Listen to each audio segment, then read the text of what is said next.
So brain infections ಬಗ್ಗೆನೇ ಮಾತಾಡ್ತಾ ಭಾರತದಲ್ಲಿ ಇದು ತುಂಬ ಕಾಮನ್ ಅಂತ ಅಂದ್ಕೊಂಡ್ರಲ್ಲ, because it's not very frequently that we hear about ಯಾರಿಗೋ ಬ್ರೈನ್ ಇನ್ಫೆಕ್ಷನ್ ಇತ್ತು, ಕಾಣಿಸ್ಕೊಳ್ತು ಅಂತ. How common is it? It's quite common. ಹೌದಾ? ಮೆನಿಂಜೈಟಿಸ್ ಅಂಡ್ ಮೆನಿಂಗೋಎನ್ಸೆಫಲೈಟಿಸ್ ಅನ್ನೋದು ಬ್ರೈನ್ ಇನ್ಫೆಕ್ಷನ್ ಏನಿದೆ ತುಂಬಾ ಕಾಮನ್. ಓಕೆ. ಚಿಕ್ಕ ಮಕ್ಕಳು ಆಗ್ತಾನು ಹುಟ್ಟಿದ ಮಕ್ಕಳಿಂದ ಹಿಡಿದು ಎಷ್ಟು ವಯಸ್ಸಾಗಿದ್ರು ಅಲ್ಲಿವರೆಗೂ everybody is prone for infection. ಹಾಗಾಗಿನೇ ಇದು ಒಂದು ಮೇಜರ್ ಪಬ್ಲಿಕ್ ಹೆಲ್ತ್ ಕನ್ಸರ್ನ್ ಕೂಡ ಆಗಿರೋದು. ಪಬ್ಲಿಕ್ ಹೆಲ್ತ್ ಕನ್ಸರ್ನ್ ಅಂತಲ್ಲ, ಸಿವಿಯರ್ ಇನ್ಫೆಕ್ಷನ್, ಅದು severity of the infection is high. I think ಕೆಲವೊಂದು ಸ್ಟೇಟ್ಸ್ ಅಲ್ಲಿ ಇದನ್ನ ಕನ್ಸರ್ನ್ ಅಂತ ಅದು ಡಿಪೆಂಡ್ಸ್. ಹೆಂಗೆ ಅಂತಂದ್ರೆ, ಇವಾಗ ಫಾರ್ ಎಕ್ಸಾಂಪಲ್ ವೈರಲ್ ಎನ್ಸೆಫಲೈಟಿಸ್ ಅಥವಾ ವೈರಲ್ ಮೆನಿಂಜೈಟಿಸ್ ಅಂತೀವಿ, ಜಾಪನೀಸ್ ಎನ್ಸೆಫಲೈಟಿಸ್ JE, ಅದು ಭಾರತದಲ್ಲಿ ಸ್ವಲ್ಪ ಭೌಗೋಳಿಕ ಪ್ರದೇಶಗಳಲ್ಲಿ ಅದು ಎಂಡೆಮಿಕ್. ಭಾರತದ ಕೆಲವೊಂದು ಭೌಗೋಳಿಕ ಪ್ರದೇಶಗಳಲ್ಲಿ ಕೆಲವೊಂದಷ್ಟು ಟೈಪ್ ಆಫ್ ಈ ಬ್ರೈನ್ ಇನ್ಫೆಕ್ಷನ್ ಮೆನಿಂಜೈಟಿಸು ಎಂಡೆಮಿಕ್ ಅಂತ ಕರಿತೀವಿ, ಅಲ್ಲಿ ಅದು ಜಾಸ್ತಿ ಪ್ರಚಲಿತವಾಗಿದೆ. ಉದಾಹರಣೆಗೆ ಜಾಪನೀಸ್ ಎನ್ಸೆಫಲೈಟಿಸು. ಜಾಪನೀಸ್ ಎನ್ಸೆಫಲೈಟಿಸ್ ಹರಡೋದು, ಸಾಂಕ್ರಾಮಿಕವಾಗಿ ಹರಡೋದು ಸೊಳ್ಳೆ ಕಚ್ಚೋದ್ರಿಂದ, ಕ್ಯೂಲೆಕ್ಸ್ ಮಸ್ಕಿಟೋ ಕಚ್ಚೋದ್ರಿಂದ. ಆಯ್ತಾ? ಸೊ ಹಾಗಾಗಿ ಆ ಒಂದು ಜಾಗಗಳಲ್ಲಿ ಆ ಪರ್ಟಿಕ್ಯುಲರ್ ಇದಕ್ಕೆ ವ್ಯಾಕ್ಸಿನೇಷನ್ ಪ್ರೋಗ್ರಾಮ್ಸ್ ಇರುತ್ತೆ. ಎಲ್ರಿಗೂ ಎಲ್ಲ ಕಾಯಿಲೆಗಳಿಗೂ ವ್ಯಾಕ್ಸಿನೇಷನ್ ಕೊಡ್ತಾ ಹೋಯ್ತು ಅಂದರೆ ಪ್ರತಿ ವರ್ಷ 10 ಇಂಜೆಕ್ಷನ್ ತಗೋಬೇಕೆಲ್ಲರೂ. ಅದು ಹಂಗಲ್ಲ. ಬಟ್ ಜಾಪನೀಸ್ ಎನ್ಸೆಫಲೈಟಿಸ್ ಎಂಡೆಮಿಕ್ ಆಗಿರೋ ಜಾಗಗಳಲ್ಲಿ ಅದು ಬರದೇ ಇರಲಿ ಅಂತ ಹೇಳಿ ವ್ಯಾಕ್ಸಿನೇಷನ್ ಪ್ರೋಗ್ರಾಮ್ಸ್ ಇದೆ ಒಂದು. ಇನ್ನೊಂದೇನಂತಂದರೆ, ಲಾಟ್ ಆಫ್ ಟೈಮ್ಸ್ ಮಲೇರಿಯಾಯಿಂದ ಸೆರಿಬ್ರಲ್ ಮಲೇರಿಯಾ ಅಂತ ಆಗುತ್ತೆ.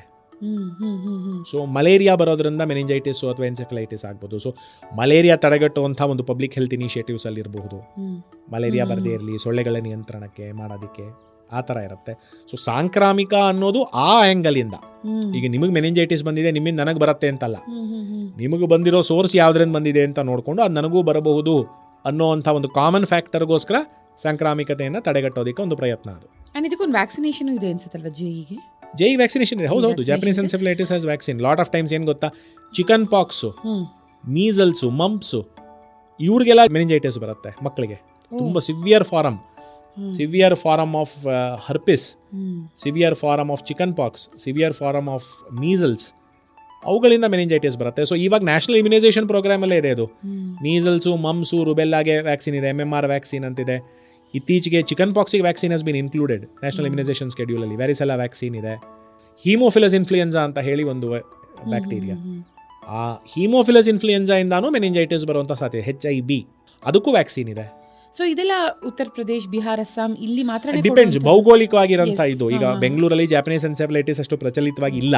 ಸೊ ಹಾಗಾಗಿ ನಮ್ಮಲ್ಲಿ ರೊಟೀನ್ ವ್ಯಾಕ್ಸಿನೇಷನ್ ನಾವು ಹೇಳಲ್ಲ. ಕೆಲವೊಂದು ಕಡೆ ಸೀಸನಲ್ ಆಗಿ, ಈಗ ಮಳೆಗಾಲ ಬರ್ತಿದ್ದಂಗೆನೆ ಮಸ್ಕಿಟೋ ಇದು ಜಾಸ್ತಿ ಆಗುತ್ತೆ, ಸಡನ್ ಆಗಿ JE ಜಾಸ್ತಿ ಆಗುತ್ತೆ. ಸೊ ಹಾಗಿದ್ದಾಗ ಆ ಟೈಮಲ್ಲಿ ನಾವು ಆ ಒಂದು ಪ್ರದೇಶಗಳಲ್ಲಿ ವ್ಯಾಕ್ಸಿನೇಷನ್ ರೊಟೀನ್ ಆಗಿ ಮಾಡೋದ್ರಿಂದ ಬರೋದನ್ನು ತಡೆಗಟ್ಟಬಹುದು.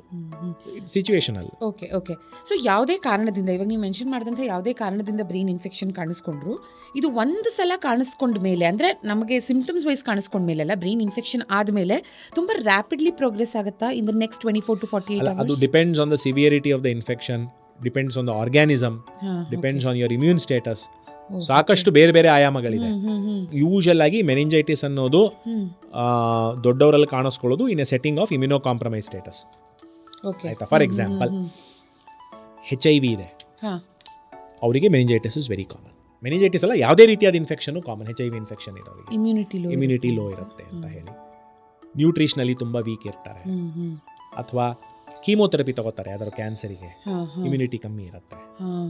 ಸೊ ಅಥವಾ ತುಂಬ ದಿವಸಗಳ ಕಾಲ ಬೇರೆ ಯಾವುದೋ ಕಾರಣಕ್ಕೋಸ್ಕರ ಆಸ್ಪತ್ರೆಯಲ್ಲಿ ಅಡ್ಮಿಟ್ ಆಗಿರ್ತಾರೆ, ತುಂಬ ಆ್ಯಂಟಿಬಯೋಟಿಕ್ಸ್ ತೊಗೊಂಡಿರ್ತಾರೆ, ನ್ಯೂಟ್ರಿಷನಲ್ ಸ್ಟೇಟಸ್ ಕಾಂಪ್ರಮೈಸ್ ಆಗಿರುತ್ತೆ, ಇಮ್ಯುನಿಟಿ ಕಮ್ಮಿ ಇರುತ್ತೆ. ಅಂಥವರಿಗೆ ಮೆನಿಂಜೈಟಿಸ್ ಆಗಲಿ ಎನ್ಸೆಫಲೈಟಿಸ್ ಆಗಿ ಬರೋದು ತುಂಬ ಸಹಜ. ಯಾಕೆಂದರೆ ಆಲ್ರೆಡಿ ಇಮ್ಯುನಿಟಿ ಕಮ್ಮಿ ಇರುತ್ತೆ, ಬ್ಲಡ್ಡಿಗೆ ಬೇಗ ಇನ್ಫೆಕ್ಷನ್ ಆಗುತ್ತೆ, ಅಲ್ಲಿ ಬ್ಲಡ್ ಬ್ರೈನ್ ಬ್ಯಾರಿಯರು ಅಷ್ಟು ರೊಬಸ್ಟ್ ಆಗಿರೋದಿಲ್ಲ, ಅದು ಇದಾಗಿರುತ್ತೆ. ಸೊ ಬ್ರೈನಿನ ಇನ್ಫೆಕ್ಷನ್ ಬರೋದು ತುಂಬ ಕಾಮನ್. ಸೊ ಅಂಥವರಲ್ಲಿ ಇನ್ಫೆಕ್ಷನ್ ಸಿವಿಯರ್ ಆಗಿ ಕಾಣಿಸ್ಕೋಬೋದು, ತುಂಬ ಸಿವಿಯರ್ ಆಗಿ ಬರುತ್ತೆ. ಕೆಲವೊಬ್ಬರಿಗೆ ಏನಾಗುತ್ತೆ, ಅಷ್ಟು ಸಿವಿಯರ್ ಆಗಿ ಇಲ್ಲದೆ ಇರ್ಬೋದು, ಕಮ್ಮಿ ಪ್ರಮಾಣದಲ್ಲಿರುತ್ತೆ, ಸಣ್ಣ ಪುಟ್ಟ ಜ್ವರ ಮತ್ತು ಬೇರೆ ಏನೋ ಇದಾಗಿರುತ್ತೆ. ಸೊ ಕಮ್ಮಿ ಇದು ಆಗಿರ್ಬೋದು. ಕೆಲವೊಂದು ಸಲ ಆರ್ಗ್ಯಾನಿಸಮ್ ಇನ್ ನೇಚರೇ ತುಂಬ ವಿರುಲೆಂಟ್ ಆಗಿರುತ್ತೆ. ಮೆನಿಂಗೋಕಾಕಸ್ ಅಂತಾನೆ ಒಂದು ಬ್ಯಾಕ್ಟೀರಿಯಾ ಇದೆ, ಆಯಿತಾ? ನೈಸೀರಿಯಾ ಮೆನಿಂಜೈಟಿಡಿಸ್ ಅಂತ ಬ್ಯಾಕ್ಟೀರಿಯಾ ಹೆಸರು. ಸ್ಟ್ರೆಪ್ಟೋಕಾಕಸ್ ನಿಮೋನಿ ಅಂತ ಇನ್ನೊಂದು ಬ್ಯಾಕ್ಟೀರಿಯಾ. ಇದೆಲ್ಲ ಒಂದು ಆರ್ಗ್ಯಾನಿಸಮ್ ಅಲ್ಲ, ನಾವು ಅರ್ಥ ಮಾಡ್ಕೋಬೇಕಾಗಿರೋದು. ಕೆಲವೊಂದು ಸಲ ಏನಾಗುತ್ತೆ, ಅದರಲ್ಲಿ ಜಿನೋಮಿಕ್ ವೇರಿಯಂಟ್ಸ್ ಬರುತ್ತೆ. ಈಗ ನೀವು ಫ್ಲೂ ವ್ಯಾಕ್ಸಿನ್ ಹಾಕಿಸ್ಕೊತೀರಾ, ಈ ಸಲ H1N1, ಮುಂದ್ಸಲ H5N1, ಮುಂದ್ಸಲ H3N2, ಆ ಒಂದು ಆ್ಯಂಟಿಜನ್ ಕ್ಯಾರೆಕ್ಟರಿಸ್ಟಿಕ್ಕು ಅದ್ರ ಜಿನೋಮಿಕ್ ಕ್ಯಾರೆಕ್ಟರಿಸ್ಟಿಕ್ಸು ಬೇರೆ ಬೇರೆ ಆಗುತ್ತೆ. ವಿರುಲೆನ್ಸ್ ಬೇರೆ. ಈಗ ಕೋವಿಡ್-1 ಬಂತು, ಕೋವಿಡ್-2 ಬಂತು, ಕೋವಿಡ್ನಲ್ಲೇ ಬೇರೆ ಬೇರೆ ಥರ ವೈರಸ್ಗಳು ಮಾರ್ಫ್ ಆಗಿ ಬಂತು. ಸೊ ಬ್ಯಾಕ್ಟೀರಿಯಾ, ಈ ವೈರಸ್ಗಳು, ಇವುಗಳಲ್ಲಿ ಆ ಜೆನೆಟಿಕ್ ಕಂಟೆಂಟಿನ ಒಂದು ಫ್ಲೆಕ್ಸಿಬಿಲಿಟಿ, ಅದರ ಒಂದು ಪರ್ಮಿಟೇಷನ್ ಕಾಂಬಿನೇಷನ್ ತುಂಬ ಬೇರೆ ಇರುತ್ತೆ. ಸೊ ಒಂದು ಬ್ಯಾಕ್ಟೀರಿಯಾ ಅಂದರೆ ಒಂದೇ ಇದು ಅಂತಲ್ಲ. ಹೊಸದಾಗಿ ಬರೋ ಸ್ಟ್ರೇನು ಇನ್ನೂ ಬೇರೆ ಥರ ಬರ್ಬೋದು. ಹೊಸದಾಗಿ ಬರೋ ಸ್ಟ್ರೇನಿಗೆ ಇನ್ಫೆಕ್ಷಸ್ ಕೆಪಾಸಿಟಿ ಜಾಸ್ತಿ ಇರ್ಬೋದು, ಅದು ನಮ್ಮ ಇಮ್ಯುನಿಟಿ ನಿವೇಡ್ ಮಾಡೋ ಶಕ್ತಿ ಇರ್ಬೋದು, ಸಾಕಷ್ಟು ಬೇರೆ ಬೇರೆ ಇದೆ. ಸೊ ಹೊಸದಾಗಿ ಬರೋ ಸ್ಟ್ರೈನಿಂದ ಮೆನಿಂಜೈಟಿಸು ತುಂಬ ಸಿವಿಯರ್ ಆಗಿ ಬರ್ಬೋದು. ಹಳೆ ಯಾವುದೋ ಒಂದು ಬೇರೆ ಬ್ಯಾಕ್ಟೀರಿಯಾ ಅಥವಾ ಸ್ಟ್ರೇನ್ ಗೊತ್ತಿರೋ ಬ್ಯಾಕ್ಟೀರಿಯಾಯಿಂದ ಆಗಿರೋದ್ರಿಂದ ಇನ್ಫೆಕ್ಷನ್ ಕಮ್ಮಿ ಇರ್ಬೋದು. ತಲೆಗೆ ಏಟು ಬಿತ್ತು, ಬ್ಯಾಕ್ಟೀರಿಯಲ್ ಲೋಡ್ ಜಾಸ್ತಿ ಒಳಗೆ ಹೋಯಿತು ಅಂತಿತ್ತು ಅಂತಂದರೆ ಇನ್ಫೆಕ್ಷನ್ ಸಿವಿಯರ್ ಆಗುತ್ತೆ. ಬ್ಯಾಕ್ಟೀರಿಯಲ್ ಲೋಡು, ನಿಮ್ಮ ಇಮ್ಯುನಿಟಿ ಸ್ಟೇಟಸ್ಸು, ಬ್ಯಾಕ್ಟೀರಿಯಾದ ಯಾವ ಸ್ಟ್ರೇನು, ಅದ್ರ ಮೇಲೆಲ್ಲ ಸಿವಿಯರಿಟಿ ಡಿಪೆಂಡ್ ಆಗುತ್ತೆ. ಒಂದು ಕಾರಣ ಅಂತ ಹೇಳೋದು ಕಷ್ಟ. But in brain infections time lost is brain lost ಅಂತಾರೆ ಅಲ್ವಾ? ಸ್ಟ್ರೋಕಲ್ಲಾಗಲಿ you have to take treatment in time, infection you have to take treatment time, tumour you have to take treatment in time. Especially with brain infections ಗೊತ್ತಾಗದೆ ಹೋಗುತ್ತಲ್ಲ sir. ಅಂದ್ರೆ ಒಂದು brain infection ಆಗಿದೆ ಅಂತ ಒಬ್ಬ ವ್ಯಕ್ತಿಗೆ ಗೊತ್ತಾಗದೇ ಇರಬಹುದು. ಅದು ಯೂಶಲ್ ಆಗಿ ಹೆಂಗೆ ಗೊತ್ತಾ, ಬ್ರೈನ್ ಇನ್ಫೆಕ್ಷನ್ ಆಯಿತು ಅಂತಂದ್ರೆ ತುಂಬ ತಲೆನೋವಿರುತ್ತೆ. ತಲೆನೋವಿನ ಜಾಸ್ತಿ ಕುತ್ತಿಗೆ ನೋವಿರುತ್ತೆ, ಹಿಂದ್ಗಡೆ ಕುತ್ತಿಗೆ ಟೈಟ್ ಇರುತ್ತೆ, ಹೈ ಗ್ರೇಡ್ ಫೀವರ್ ಇರುತ್ತೆ, ಸ್ವಲ್ಪ ಡ್ರೌಸಿ ಇರ್ತಾರೆ, ಮಾತಾಡೋದ್ರಲ್ಲಿ ಒಂದು ಸ್ವಲ್ಪ ಆಚೆ ಈಚೆ ಆಗೋದು. ಅಂದರೆ ಬ್ರೈನ್ ಇನ್ಫೆಕ್ಷನ್ ಅಲ್ಲದೆ ಬೇರೆ ವಿಷಯಗಳಲ್ಲೂ ಇದು ಆಗಬಹುದು. ಬಟ್ ಈ ಥರ ಇತ್ತು ಅಂತಂದರೆ ತೋರಿಸ್ಕೊಳ್ಳೋದು ಬೆಟ್ರು. ಹೈ ಫೀವರು, ಫಿಟ್ಸ್ ಬರೋದು, ಕುತ್ತಿಗೆ ನೋವು ಹಿಂದ್ಗಡೆ ಬಂದು ಕತ್ತು ಮಡ್ಚಕ್ಕಾಗಲ್ಲ ಅವರಿಗೆ. ಕಾಮನ್ ಆಗಿ ನಾವು ನೋಡೋದು ಮೆನಿಂಜೈಟಿಸ್ ಅಲ್ಲಿ ಕ್ಲಾಸಿಕಲ್ ಆಗಿ ಅಂತಂದ್ರೆ ಈ ಚಿನ್ನ ಈ ಎದೆಗೆ ಇಲ್ಲಿ ಮುಟ್ಸೋಕೆ ತುಂಬ ಕಷ್ಟಪಡ್ತಾರೆ ಪಾಪ. ಕರ್ನಿಕ್ ಸೈನ್ ಅಂತ ಕರಿತೀವಿ. ಹಿಂಗೆ ಮುಟ್ಟಕ್ಕಾಗಲ್ಲ, ತುಂಬ ರಿಜಿಡ್ ಇರುತ್ತೆ, ಮಸಲ್ ಹಿಂದ್ಗಡೆ ಸ್ಪ್ಯಾಸಮ್ ಆಗಿರುತ್ತೆ. ಫಿಟ್ಸು, ಜ್ವರ, ಕಣ್ಣು ಮಂಜಾಗೋದು, ಈ ಥರ ಎಲ್ಲ ತೊಂದರೆಗಳಿತ್ತು ಅಂತಂದರೆ ಒಂದ್ಸಲ ಡಾಕ್ಟರ್ ಹತ್ರ ತೋರಿಸ್ಕೊಳ್ಳೋದು ಬೆಟರು. ಮೆನಿಂಜೈಟಿಸಿನ ಒಂದು ಸಸ್ಪಿಷನ್ ಇತ್ತು ಅಂದರೆ ರೂಲ್ ಔಟ್ ಮಾಡೋದು better. Untreated meningitis is fatal. ಖಂಡಿತವಾಗ್ಲೂ ಜೀವಕ್ಕೆ ಅಪಾಯ ಮಾಡಬಹುದು ಅನ್ಟ್ರೀಟೆಡ್ ಮೆನಿಂಜೈಟಿಸ್. ಟ್ರೀಟ್ಮೆಂಟ್ ಕೊಡ್ತು ಅಂತಂದರೆ it can very well be treated. ಒಂದಷ್ಟು ರೆಡ್ ಫ್ಲಾಗ್ ಸಿಂಪ್ಟಮ್ಸು ಇದೆ ಅಲ್ವಾ ಇದಕ್ಕೆ? ಅಂದ್ರೆ ಒಂದು ಸೀಜರ್ಸ್ ಕಾಣಿಸ್ಕೊಳ್ಳೋದಿರಬಹುದು, ಕಾನ್ಶಿಯಸ್ನೆಸ್ ಕಳ್ಕೊಳ್ಳೋದು. ಒಂದ್ಸಲನೇ ಹೇಳ್ದಂಗೆ ಸೀಜರ್ ಯಾವ್ದ್ರಿಂದ ಬೇಕಾದ್ರೆ ಆಗ್ಬೋದು, ಮೆನಿಂಜೈಟಿಸ್ ಇಂದಾನೇ ಅಂತಲ್ಲ. ಬಟ್ ಇದರಿಂದನೂ ಕಾನ್ಶಿಯಸ್ನೆಸ್ ಕಮ್ಮಿ ಆಗೋದು, ಗ್ಲೂಕೋಸ್ ಕಮ್ಮಿ ಆಗಿ ಊಟ ಮಾಡಿಲ್ಲ ಅಂತಂದ್ರೂ ಕಾನ್ಶಿಯಸ್ನೆಸ್ ಹೋಗ್ಬೋದು, ಇದರಿಂದಾನೇ ಅಂತಲ್ಲ. It's all on suspicion. Correct. Okay. So ಇದು ಇನ್ಫೆಕ್ಷಿಯಸ್ ಅನ್ನೋದು ಮತ್ತೊಬ್ಬರಿಗೆ ಹರಡಬಲ್ಲ. ಪರ್ಸನ್ ಇಂದ ಪರ್ಸನ್ ಹರಡೋದು ತುಂಬಾ ರೇರ್. ಹೇಗೆ ಅಂತಾನು ಹೇಳ್ತೀನಿ. ಈಗ ರೇಬೀಸ್ ಬಗ್ಗೆ ಮಾತಾಡ್ತಿದ್ವಿ. ರೇಬೀಸ್ ಇರ್ತಕ್ಕಂಥ ಮನುಷ್ಯ ಇನ್ನೊಬ್ಬಂಗೆ ಕಚ್ಚಿತ್ತು ಅಂತಂದರೆ ರೇಬೀಸ್ ಬರೋ ಸಾಧ್ಯತೆ ಇದೆ. ಖಂಡಿತವಾಗ್ಲೂ ಬರುತ್ತೆ ಅಂತಿಲ್ಲ. ಯೂಶಲ್ ಆಗಿ ಹೆಂಗೆ ಅಂತಾನೆ ಅಂತಂದರೆ ರೇಬೀಸ್ ಇಸ್ ರಫ್ಲಿ ಎ ಡೆಡ್ ಎಂಡ್ ಇನ್ಫೆಕ್ಷನ್. ಒಂದ್ಸಲ ಅದು ಮಿದುಳಿಗೆ ಹೋಯಿತು ಅಂತಂದರೆ ವಾಪಸ್ ಅದು ಬರೋದು ಕಷ್ಟ ಅಂತ ಹೇಳ್ತಾರೆ. ಬಟ್ ಬರೋ ಸಾಧ್ಯತೆ ಇದೆ. ದ ಪರ್ಸನ್ ಈಸ್ ಇನ್ಫೆಕ್ಷಿಯಸ್, ನಿಮಗದು ಬರೋ ಸಾಧ್ಯತೆ ಇರ್ಬೋದು. ಬಟ್ ಬೇರೆ ಈ ಬ್ಯಾಕ್ಟೀರಿಯಲ್ಲು, ವೈರಲ್ಲು, ಫಂಗಲ್ಲು ಎಲ್ಲ ಇದೆಯಲ್ಲ, ಒಬ್ಬ ಮನುಷ್ಯನಿಗೆ ಬಂದರೆ ಮನುಷ್ಯನಿಂದ ಮನುಷ್ಯನಿಗೆ ಮೆನಿಂಜೈಟಿಸ್ ಬರೋದು ಆಗೋದಿಲ್ಲ. ಅದಕ್ಕೆ ಅಂತ ಹೇಳಿ ತನ್ನದೇ ಆಗಿರತಕ್ಕಂಥ ಒಂದು ಟ್ರಾನ್ಸ್ಮಿಷನ್ ಇದಿರುತ್ತೆ. ಮಲೇರಿಯಾ ಬರೋದು ಸೊಳ್ಳೆಯಿಂದಾನೆ. ಈಗ ನನಗೆ ಮಲೇರಿಯಾ ಬಂತು ಅಂತಂದರೆ ನಾನು ನಿಮಗೆ ಮಲೇರಿಯಾ ಕೊಡೋಕ್ಕಾಗಲ್ಲ. ನನಗೆ ಜಾಪನೀಸ್ ಎನ್ಸೆಫಲೈಟಿಸ್ ಬಂತು ಅಂತಂದರೆ ನಾನು ನಿಮಗೆ ಜಾಪನೀಸ್ ಎನ್ಸೆಫಲೈಟಿಸ್ ಕೊಡೋಕ್ಕೆ ಬರೋದಿಲ್ಲ. ನಂಗೆ ಮೆನಿಂಗೋಕಾಕಲ್ ಮೆನಿಂಜೈಟಿಸ್ ಇತ್ತು ಅಂತಂದರೆ ನನ್ನ ಒಂದು ಸೋರ್ಸ್ ಆಗಿ ನಿಮಗೆ ಬರೋಕ್ಕಾಗಲ್ಲ.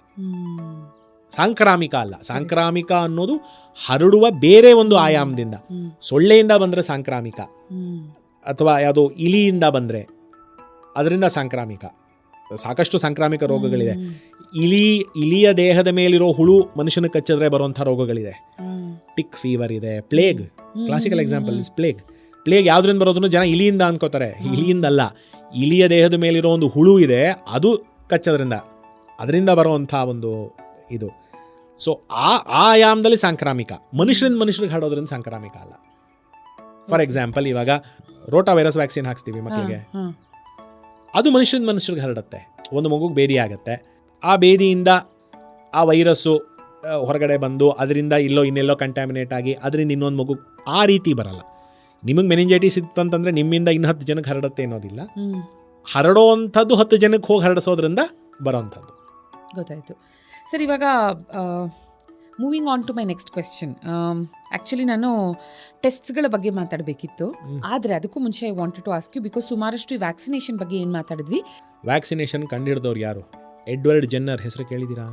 ಇಡೀ humanity has to be thankful to him. ಆಯ್ತು, ಅದಕ್ಕೊಂದು ಕಥೆನೂ ಇದೆ, ಹೇಳ್ತೀನಿ. ಆಗಿನ ಕಾಲದಲ್ಲಿ ಸ್ಮಾಲ್ ಪಾಕ್ಸ್, ನಮ್ಮಲ್ಲಿ ಅಮ್ಮ ಅಂತಿದ್ರಲ್ಲ, ವೆರಿ ಪ್ರಿವಲೆಂಟ್, ತುಂಬ ಸಾಂಕ್ರಾಮಿಕ, ವೆರಿ ಲೀಥಲ್. ಸ್ಮಾಲ್ ಪಾಕ್ಸ್ ಎಲ್ಲಿವರೆಗಿತ್ತಂದರೆ ಸ್ಮಾಲ್ ಪಾಕ್ಸ್ ಬಂದರೆ ಬದುಕದೇ ಕಷ್ಟ ಅನ್ನೋದು. ನೀವು ನಿಮ್ಮ ಅಜ್ಜಿ ತಾತ ಹೇಳೋದು ಕೇಳಿರ್ತೀರಾ, ಸ್ಮಾಲ್ ಪಾಕ್ಸ್ ಮಾರಿ ಬಂತು ಅಂದರೆ ಊರು ಬಿಟ್ಟು ಖಾಲಿ ಮಾಡ್ಕೊಂಡು ಹೋಗ್ಬಿಡೋರು. ಸ್ಮಾಲ್ ಪಾಕ್ಸ್ ಬಂದಿರೋರನ್ನು ಮನೆಗಳಲ್ಲೇ ಬಿಟ್ಟು ಊರು ಬಿಟ್ಟು ಕಾಡಿಗೆ ಹೋಗ್ಬಿಡೋರು.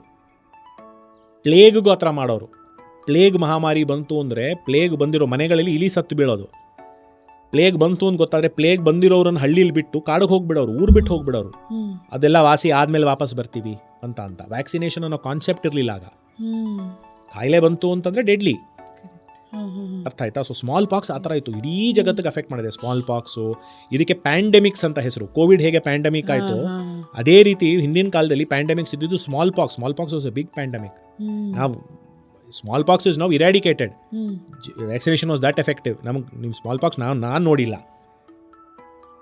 Cholera was a pandemic, plague was a pandemic. So ಆಗಿನ ಟೈಮಲ್ಲಿ ಅದಕ್ಕೆ ಟ್ರೀಟ್ಮೆಂಟ್ ಇಲ್ಲ, ಆಯಿತಾ? ಸೊ ಈ ರೀತಿ ಇದ್ದಿದ್ದ ಕಾಲ. ಆವಾಗ ಎಡ್ವರ್ಡ್ ಜೆನ್ನರ್ ಅನ್ನೋರು ಒಬ್ಬ ಸೈಂಟಿಸ್ಟು.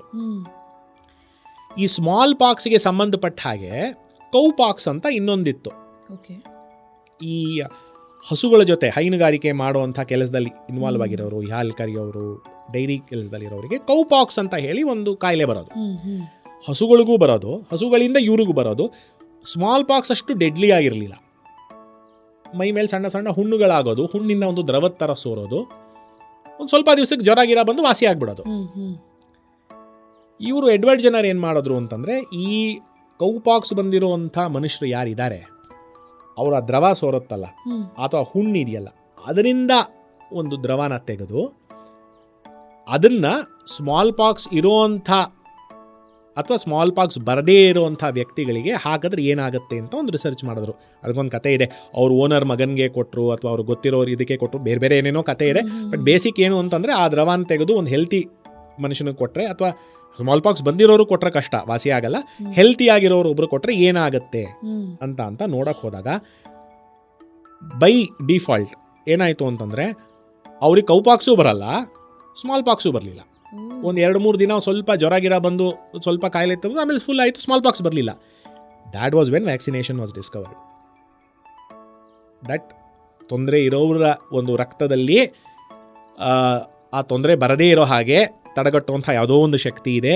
ಅದನ್ನು ಕೊಟ್ಟರೆ ಅದಕ್ಕೆ ಸಂಬಂಧಿತವಾಗಿ ಬೇರೆ ತೊಂದರೆಗಳು ಬರಲ್ಲ. ಕೌ ಪಾಕ್ಸ್ದು ಇದು ಕೊಟ್ಟರೆ, ದ್ರವ ಕೊಟ್ಟರೆ ಸ್ಮಾಲ್ ಪಾಕ್ಸು ಬರಲ್ಲ ಅಂತ ಕಂಡುಹಿಡಿದು then research has gone on for so long and we don't have small pox.